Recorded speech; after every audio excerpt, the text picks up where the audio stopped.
تخيل معايا لو الرسول عليه الصلاة والسلام كان عايش النهارده وشايف حرب إيران، تفتكر هيقول لا ناقة لنا ولا جمل بها؟ لأ طبعًا، ده نازل رحمة للعالمين. طيب فإحنا هنشوف الرسول عليه الصلاة والسلام هيختار يبقى مع مين، وأنت لو مختار عكسه فراجع قرارك، ده من وجهة نظري. أول side عنده اللي هو مين؟ إيران، واحد غالبًا حفيده، أوكي، إحنا عارفين إن هو حفيده، وفي نفس الوقت الراجل بيقول أشهد أن لا إله إلا الله وأن محمدًا رسول الله، بيصلي ويصوم وبيعمل كل حاجة إسلامية 100%، ومزود عليها حبة حاجات إحنا مش موافقين عليها. وفي نفس الوقت من 15 سنة قتل مسلمين، واحنا مش مع الكلام ده 100%. طيب وعنده ايه مين الناحية التانية؟ الناحية التانية ترامب. يعني احنا مش هنتكلم على اخلاقه ولا هنتكلم على الفضايح بتاعته وهو وابستين، وان هو اللي كان بيورد ستات لابستين، دي معلومة، لان هو كان عنده كاستنج ايجنسي في التسعينات. ف يعني عليه مصايب كتيرة، وفي نفس الوقت واضح ان هو دلوقتي مصاب بالكورو اللي هو جلده عمال بيقشر. ده مرض بيجي لما بتاكل عيال او تاكل بني ادمين، يعني بيجي بعد فتره بحضانته من 10 ل 20 سنه، بس اول ما بيجي من 6 شهور لسنتين بيروح خالص. فانتوا هتشوفوه هو جلده بيقشر ان شاء الله. ومعاه وزير حرب كاتب كافر. الرسول عليه الصلاه والسلام اكيد مش هيبقى مع واحد كاتب كافر، يعني انا دي ما اعتقدش ان في حد عنده عقل هيقول ان الرسول هيبقى معاه. واكيد مش هيبقى مع نتنياهو اللي قتل 70,000 مسلم. فكده احنا عرفنا انت المفروض تبقى مع مين اصلا، ده من غير ما نتكلم. طب لا بس دول بيضربوا الدول العربيه، صح؟ حلو، سؤال حلو جدا. هم ما بيضربوش الدول العربيه، هم بيضربوا الاماكن العسكريه بتاعه الامريكان في الدول العربيه. انت حاطط قواعد امريكيه جنبي، طبيعي جدا ان انا هضربها في الحرب. امال هعمل ايه يعني؟ ما هي بتضربني حضرتك فانت مخليها عندك عشان تضربني وانا ما اضربهمش؟ لا. طيب لا بس هم ضربوا اوتيلات برضو. ايوه حضرتك، ما هو العساكر دول والظباط خرجوا وراحوا الاوتيلات دي. فحضرتك انت ليه سمحت لهم ان هم يخشوا البلد؟ اصلا ما يخشوش البلد، لو ما دخلوش ما حدش هيضرب الاوتيلات دي. فحضرتك لازم ترجعهم مكانهم، والا تبقى انت متواطئ. هل انت هتروح تحارب ايران مكان امريكا؟ طب حضرتك انت كنت بتصرف عليهم ليه بقالك 20 سنه؟ يعني انت بقى 20 ايه ولا 100 سنه بقالك قاعد بتصرف بتصرف بتصرف ليه؟ عشان بكل بساطه ان هو لو حصل حاجه هو بقاعدته دي بيحميك. دلوقتي انت اكتشفت ان هو جاي بيقول لك تعالى حارب لي اصلا. ليه؟ لانه خايف على عياله، لان عياله اهم منك اصلا. ده اللي هو، دي الحقيقه، ده اللي انت شفته بقى. فبكل بساطه ايه الموضوع؟ تأزم. طيب الموضوع هيتحل ازاي؟ بص، بكل بساطه امريكا لبست. ليه؟ لانها ما كانتش متوقعه ان حد هيساعد ايران، كانت متوقعه ان هي هتبقى زي فنزويلا، نخش نخلص ونمشي. بس اللي حصل كالاتي، ان الصين من اول يوم بعتت صواريخ لايران عشان تعمل ايه؟ عشان تجربها في مين؟ في امريكا. هي يعني نفسها تجرب الاسلحه بتاعتها في امريكا، ودي فرصه ذهبيه. فهي مش عاوزه الحرب تخلص، انا عاوز اجرب كل الاسلحه اللي عندي عشان اعرف ايه اللي اطوره وايه اللي ما استخدموش مع امريكا، لان هم هيحاربوا امريكا 100% عند تايوان. عشان بس تبقى فاهم، الحرب دي جايه جايه ملهاش حل. فمين اللي بيلبس؟ امريكا بتفضح اسلحتها وفي نفس الوقت بيتجرب فيها الاسلحه بتاعت الصين. طب ومين تاني مستفيد؟ روسيا مش عاوزه الموضوع يخلص. ليه يا معلم؟ لان بكل بساطه الحاجات اللي هي كانت منعاها ان هي تبيع بترول وان هي تحرك معظم الحاجات بتاعتها اتشالت. ليه؟ لان العالم محتاج بترول. 22% من بترول العالم عند مضيق هرمز واتقفل. فمين دلوقتي اللي عنده بترول؟ روسيا كان ممنوع ان هي تبيع، دلوقتي بتبيع بالدبل. يعني من اسبوعين بيدللوا عشان يبيعوا لتر، دلوقتي الناس بتجري على روسيا عشانها. عشان ايه؟ عشان البترول. فدلوقتي روسيا مبسوطه جدا وعاوزه الحرب تفضل زي ما هي. اول حاجه عشان تعرف ان الصين وروسيا كانوا فعلا 100% مع ايران من اول يوم. ايران ما تقدرش تضرب بالصواريخ بتاعتها اي حاجه من غير ساتلايتات، وايران ما عندهاش ساتلايت. فمعنى كده ان هي واخده اكسس من مين؟ من امريكا ومن الصين. سوري، من روسيا ومن الصين. ملهاش حل تاني. 100% واحده منهم مديلها اكسس عشان تعرف تضرب.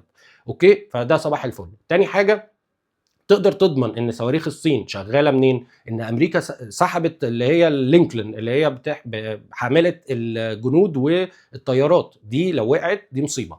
يعني عشان تبقى فاهم، ده نص الجيش الامريكي عشان بس نبقى واضحين. فهو سحبها لانها اتضربت خلاص، هو مش عارف يحميها.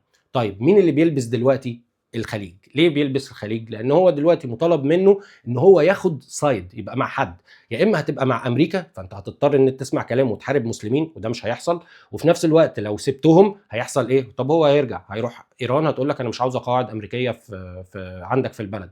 فانت هتضطر تقول لامريكا لا انا مش عاوز القواعد دي، او هتضطر تعمل ايه؟ تشيلها. ما تقدرش تعمل ده. فانت واقف في حيز بيس. فعلا الدول الخليجيه فعلا دلوقتي في حيز بيس، اوسخ موقف ممكن يبقوا فيه.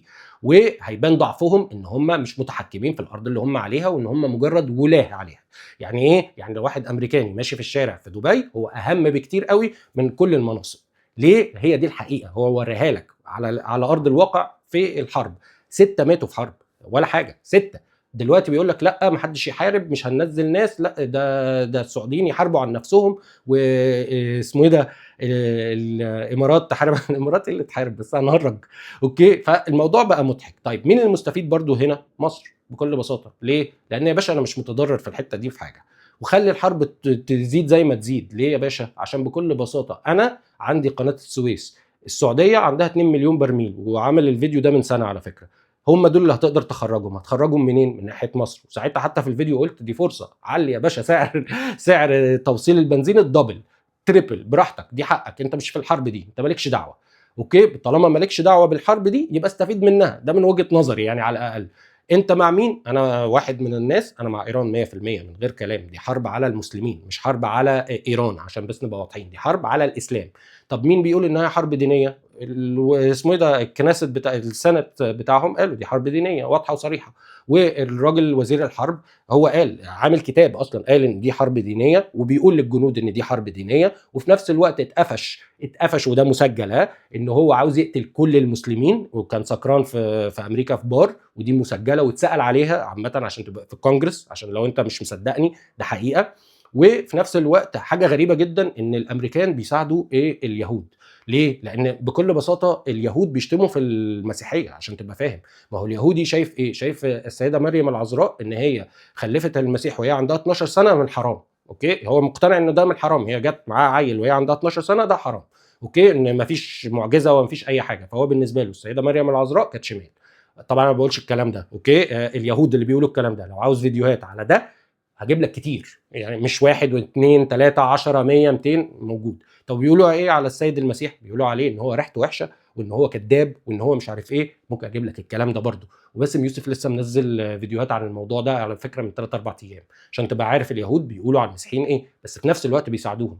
طب ازاي بيساعدوهم بعد ما بيشتموا دينهم وبيشتموا عقيدتهم وبيشتموا كل الكلام ده؟ عشان يا باشا متحكمين فيهم بحاجات وسخه كتير جدا بيسجلوها لهم. اوكي، بقى لهم سنين السنين السنين.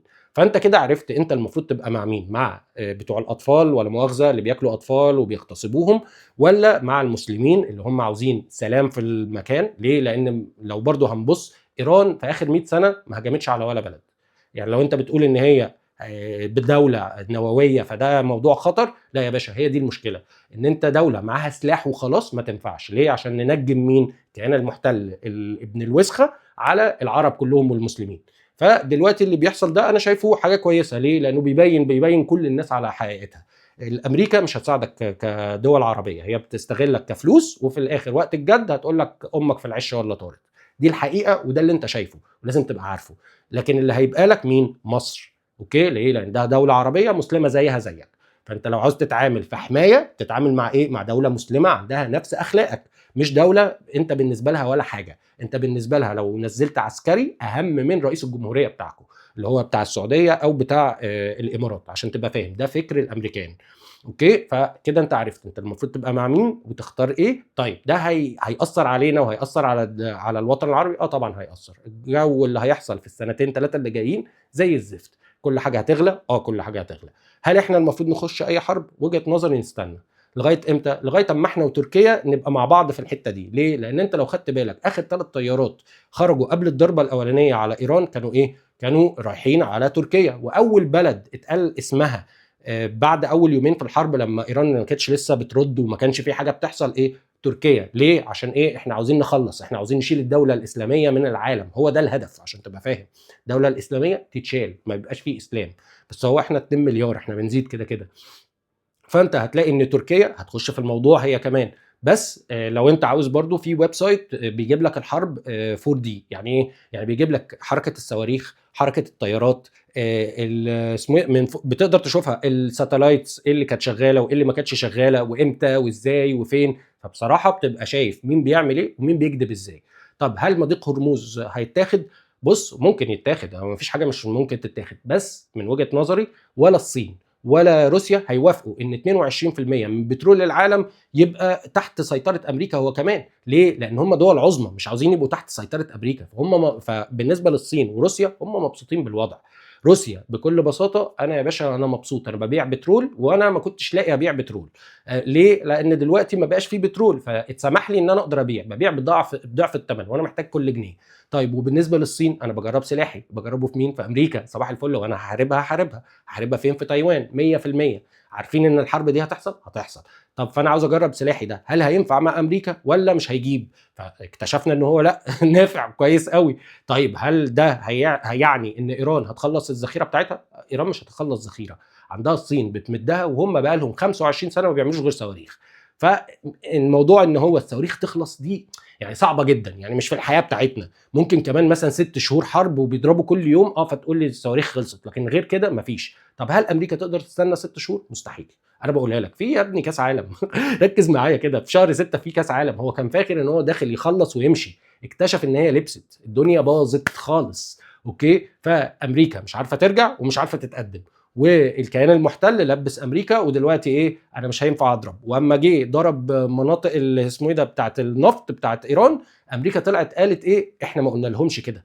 ونتنياهو طلع يقول امريكا ما قالتليش، امريكا ما قالتليش. اول حاجه بيقولها في الخطاب اصلا، ليه خايف يا باشا لو باعوه؟ هو اسرائيل راحت، عشان بس نبقى واضحين، دلوقتي ولا معاها سلاح، وسلاحها معتمد على امريكا، وامريكا ما بقاش معاها فلوس عشان تعمل سلاح تاني، فالدنيا ايه؟ بايظه خالص. فالسنه دي هي فعلا هتغير شكل الوطن العربي، هتدي موازين القوه واضحه وصريحه. فاحسن حاجه ان انت تحافظ على فلوسك وهدوءك وكل حاجه، لو اضطريت ان انت تخش دافع عن ارضك، ده 100%. بس احنا مع مين؟ احنا مع ايران. ليه؟ اشهد ان لا اله الا الله وان محمدا رسول الله. ده واضحه وصريحه.